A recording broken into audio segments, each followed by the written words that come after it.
Good morning. Doctor Anita Mathur, department of geography. हम geography of Asia का जो थर्ड ईयर का पेपर है उसकी हम बात कर रहे थे, और अभी तक हमने इस अपने टॉपिक में पढ़ा कि किस प्रकार से एशिया की स्थिति है, क्या विशेषताएं यहाँ पे पाई जाती हैं, क्या डिस्पैरिटीज़ या डाइवर्सिटीज़ यहाँ पे पाई जाती हैं, और किस प्रकार से ये वो महाद्वीप है जो अपने पॉपुलेशन विस्तार में, अपने फ़िज़िकल विस्तार में बहुत बड़ा एक ऐसा कॉन्टिनेंट है कि यहाँ पर सभी प्रकार की आपको फ़िज़िकल फीचर्स और सभी प्रकार की जलवायु यहाँ पर पाई जाती हैं। हम ये कह सकते हैं कि अगर हमने एशिया को पढ़ लिया तो हमने सारे सिस्टम्स जो हैं, हमारे भौगोलिक सिस्टम्स हैं, सबको पढ़ लिया, क्योंकि यहाँ पर सभी प्रकार के फीचर्स हमें देखने को मिलते हैं। तो एशिया की स्टडी करना हमेशा एक बहुत इंटरेस्टिंग फैक्टर रहा है।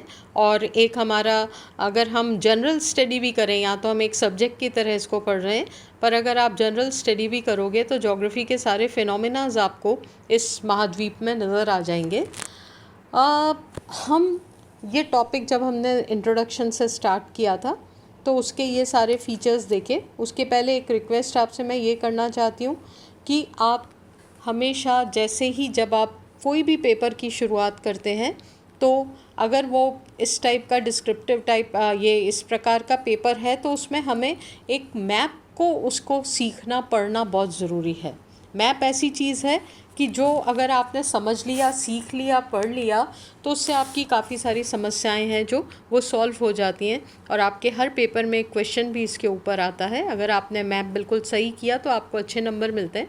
तो जैसे अब पहले हमने इंडिया का पेपर किया, इंडिया का फर्स्ट यूनिट ऑलमोस्ट हमारा हो गया है, तो उसका आपको पूरा एक जितना भी मैप के द्वारा डिस्क्रिप्शन है, जितनी भी चीज़ें हैं, चाहे वो पॉपुलेशन हो, चाहे वो मिट्टी हो, चाहे वो क्लाइमेटिक कंडीशंस हो, चाहे रिसोर्सेज हो, चाहे इंडस्ट्रीज़ हो, रोड्स हो, ट्रांसपोर्ट हो, हमें सारे मैप्स को एक बार खोल के देखना चाहिए एटलस में, या आजकल तो गूगल पे भी आपको सारे मैप्स मिल जाते हैं, तो आपको बड़ा उसमें इंटरेस्ट आने लग जाता है सब्जेक्ट में। अब हमने एशिया का पेपर शुरू कर दिया है, इसलिए अब आपको एशिया के मैप पे वर्कआउट करना होगा। आप इसको पढ़ना शुरू कर दें, इसका अध्ययन शुरू कर दें, और आपको निश्चय ही मैप को स्टडी करने में बहुत मज़ा आएगा। ज्योग्राफी के स्टूडेंट्स को तो इस प्रकार की हॉबी होनी चाहिए कि वो अधिक से अधिक मैप को देखें। मैप को देखने से ही आपको बहुत सारी चीज़ें जो हैं वो समझ में आ जाएंगी, और जब हम आगे के टॉपिक्स पढ़ेंगे तो वो टॉपिक्स पढ़ने में आपको बहुत सहूलियत होगी, क्योंकि उन चीज़ों को आप मानचित्र पर देख सकेंगे। आप जब रेगुलर बेसिस पे पॉलिटिकल और फिज़िकल मैप का अध्ययन करते रहते हैं तो आपको नाम भी बहुत जल्दी याद आ जाते हैं। जैसे कई नाम होते हैं बहुत डिफ़िकल्ट होते हैं, वो हमें एकदम से याद नहीं आते, पर अगर हम उसको मैप पे देखते रहेंगे तो आपको वो नाम बहुत जल्दी याद हो जाएंगे। हमें क्या होता है, अपने देश के, अपने राज्य की जगहों के नाम तो बहुत जल्दी याद हो जाते हैं, पर दूसरे देशों की, क्योंकि हम इतने यूज़ टू नहीं होते, बार बार उस चीज़ को नहीं पढ़ते हैं, सुनते हैं, तो हमें नहीं याद होते। तो उनको याद करने का क्या तरीका है कि आप मानचित्र में उनको ढूंढिए, मानचित्र में उनकी स्थिति को देखिए, उसके बारे में पढ़िए, तो वो चीज़ें आपको जल्दी आपकी ज़ुबान पे आ जाती हैं और आपके लिए बहुत कन्वीनियंट हो जाता है उससे रिलेटेड स्टडी करना। आज हम बात करेंगे एशिया की पॉलिटिकल कंडीशंस की, किस प्रकार की पॉलिटिकल सिचुएशन यहाँ पर है, किस प्रकार के देश हैं, क्या इनका विस्तार की बात करेंगे। तो अगर हम एशिया के विशाल क्षेत्र में देखें और उत्तर, दक्षिण, पूरब, पश्चिम विस्तार को देखें, तो हमें ऐसा अनुभव होता है कि एशिया एक महाद्वीप ही नहीं, महाद्वीपों का महाद्वीप है। उसके बारे में कहा जाता है Asia is a continent of continents. क्या कारण है ये कहने का? क्योंकि ये बहुत विशाल महाद्वीप है। भूमध्य से रेखा से लेकर उत्तरी ध्रुव और प्रशांत महासागर से लेकर भूमध्य सागर तक इसका विस्तार है। इतनी अधिक विस्तार की वजह से ये कॉन्टिनेंट में एक कॉन्टिनेंट है। इस कॉन्टिनेंट में कई सारे कॉन्टिनेंट है। इसमें बहुत सारी पॉलिटिकल डिफरेंसेस भी, डाइवर्सिटीज़ भी आपको देखने को मिलती है। एक और इस महाद्वीप का जो पूर्वी पश्चिमी जो जागृत राजनीतिक मंच जिसे कहते हैं, उस पर यूरोप के देश प्राचीन काल से ही नज़रें जमाए रहते हैं, वो बहुत इसको स्टडी करते रहते हैं, क्योंकि यूरोप के आर्थिक विकास के लिए ये एक क्षेत्र जो है वो चुनौती के रूप में है। जापान, टर्की पर तो यूरोप ही नहीं बल्कि यूएसए भी जो है उसकी आंख लगी रहती है, क्योंकि जापान एक ऐसा देश है टेक्नोलॉजिकली बहुत साउंड है, वहाँ का सिस्टम बहुत बेहतर सिस्टम है, इसीलिए वहाँ पे बहुत सारी पब्लिक प्रॉब्लम्स बहुत कम देखने को आती है, और वो एक आदर्श देश के रूप में हम उसको देख सकते हैं। एजुकेशन का लेवल हो, हेल्थ का लेवल हो, पब्लिक सप्लाईज़ का लेवल हो, रोज़गार का या एम्प्लॉयमेंट का जो वहाँ का लेवल हो, वो बहुत ही बढ़िया है। तो सारे देशों की आंख इन पे लगी रहती है कि भाई यहाँ के मॉडल को वो हमेशा स्टडी करना चाहते हैं। अगर हम एशिया के अधिकांश देशों की लगभग 64% पॉपुलेशन आज भी कृषि कार्य में लगी हुई है, और जापान में हम ये मानते हैं, जापान की अगर हम अभी बात करें तो 65 पॉपुलेशन वहाँ पे इंडस्ट्रीज़ में लगी हुई है, और ये उद्योगों के लिए कच्चा माल पैदा करने में लगी हैं। एशिया के पूर्व में स्थित जापान देश एशिया में प्रवेश द्वार है, साम्राज्य के विस्तार दृष्टिकोण से उत्तम है, इसलिए इस देश के विशाल नगर हिरोशिमा और नागासाकी को विश्व युद्ध में अमेरिका ने अपना एक टारगेट बनाया था, क्योंकि वो यहाँ के डेवलपमेंट को ख़त्म करना चाहते थे, रोकना चाहते थे, और ये दो बड़े शहर उस समय थे, और जहाँ पर परमाणु बम डालकर और उसको डिस्ट्रॉय कर दिया गया था। द्वितीय विश्व युद्ध की भीषण तबाही के बाद भी जापान जिस तरीके से उठ खड़ा हुआ है, उसका उदाहरण हमारे लिए एक बहुत ही आदर्श उदाहरण है। आप ये देखिए कि 1947 में भारत अंग्रेज़ों से आज़ाद हुआ, और 1945 में जापान में हिरोशिमा नागासाकी के साथ साथ जापान का बड़ा हिस्सा ख़त्म हो गया था, और वहाँ की जो एग्जिस्टिंग पॉपुलेशन थी वो बहुत सारी समस्याओं से जूझ रही थी, क्योंकि उस परमाणु बम ने वहाँ पे लोगों की कई पीढ़ियाँ ख़राब कर दी थी। उसके बावजूद 1945 के बाद आज जापान जिस स्थिति में पहुँच गया है, और 1947 में आज़ाद होने के बाद हम जिस स्थिति में पहुँचे हैं, अगर हम कंपेयर करेंगे तो बड़ा एक नेगेटिव सी ग्रोथ हमारे सामने आएगी। तो ये जापान का मॉडल है, ये जापान का तरीका है डेवलपमेंट का, जिससे आज जापान कहाँ से कहाँ पहुँच गया। ये सब चीज़ें हमारे देखने समझने के योग्य है कि ऐसी कौन सी उसमें काबिलियत है कि वो देश इतने 1945 में बिल्कुल ऑलमोस्ट ख़त्म होने के बाद वापस इतनी ऊंची स्थिति में पहुँच गया है। अगर हम टर्की की बात करते हैं तो वो भी इस प्रकार का देश है कि वहाँ पर दोनों ही महाद्वीपों का एरिया वहाँ से लगता है।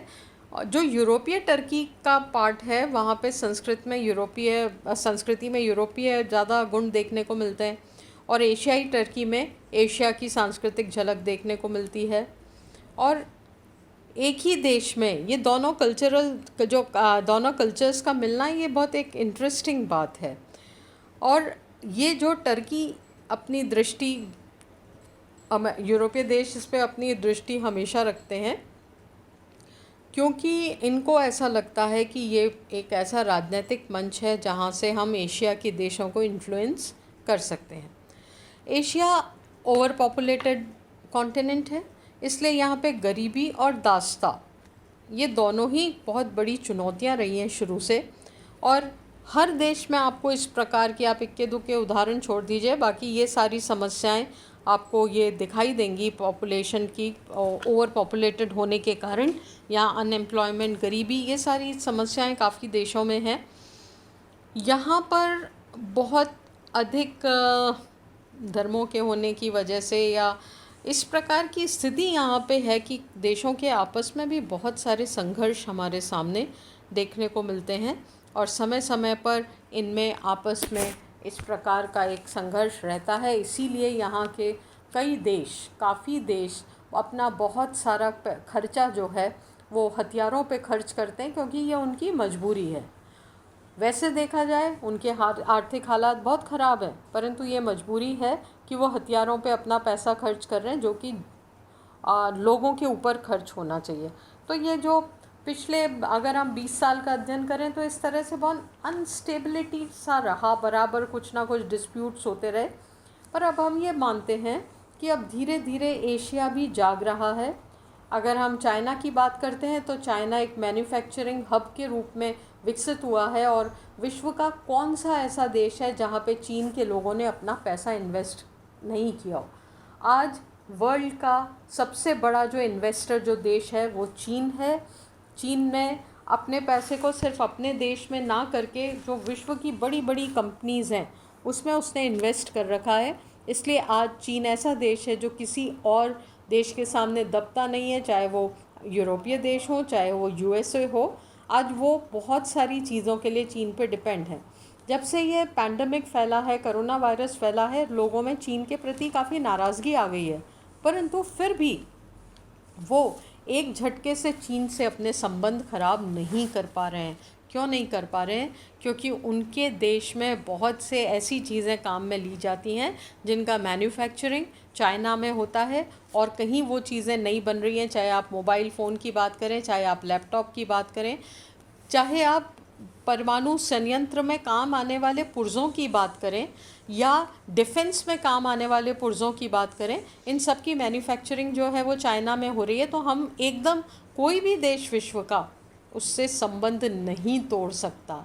हमने अपनी थोड़ी बहुत ये कहें कि नाराज़गी दिखाने के लिए कुछ ऐप्स को हमने ज़रूर बंद कर दिया है, पर अगर हम चाहें कि हम चाइना से सारे अपने संबंध ख़त्म कर दें तो ये किसी भी देश के लिए संभव नहीं है। चाहे वो सुपर पावर अमेरिका को मान लीजिए, या आप यूरोपियन यूनियन के देशों को मान लीजिए, और चीन का जो इतना पैसा लगा हुआ है इसके लिए भी अब वो देश सोचने लगे हैं कि इस समस्या से कैसे निकला जाए। तो आप ये देखिए कि अगर हम एशिया की पॉलिटिकल स्थिति का अध्ययन करें तो हम ये मान सकते हैं कि एशिया महाद्वीप जो है उसको हम फ्यूचर का महाद्वीप मान सकते हैं। अगर अभी ये पैंडेमिक से रिलेटेड प्रॉब्लम नहीं आई होती तो शायद आज स्वरूप कुछ और होता, परंतु अभी हम 2 साल तक हम एक कोई भी बयान नहीं दे सकते कि भी आने वाले समय में क्या होगा। पर हम ये ज़रूर मान सकते हैं कि एशिया जो है वो भविष्य का देश है। ये विकसित होने वाला, इसका विकास का युग चल रहा है, और डेफिनेटली यहाँ के देश एक सुपर पावर के रूप में शीघ्र ही विश्व के सामने आएंगे। Thank you.